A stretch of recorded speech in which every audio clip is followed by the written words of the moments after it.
Here is an explanation for the answer to final exam question number 89 in Physics Demystified, 2nd edition. If you have the printed book, you'll find it on page 535 at the top. Imagine a long, thin, solenoidal wire coil. Solenoidal meaning that it's wound as if it were on a cylindrical form, containing hundreds of turns and having an air core. Well, here's the coil symbol. Imagine that it has hundreds of turns. We place a battery across the coil so that it causes a direct current to flow through it. Okay, there's our battery. This would be the plus, minus. Conventional current would go through the coil this way.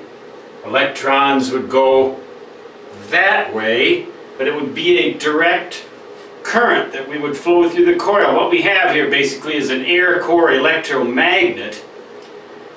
Under these circumstances, the magnetic flux inside the coil takes a form like what? Well, when we have a coil like this, the flux lines pass through the coil more or less in straight lines, and then they go out in a kind of a they're kind of like they would go out like circles or ellipses, kind of like this, kind of like that. You've seen the pattern. But inside this coil, these lines of flux are pretty close to straight lines.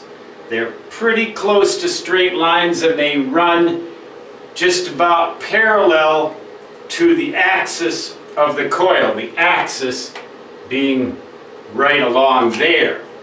So the correct choice here for this particular question is B.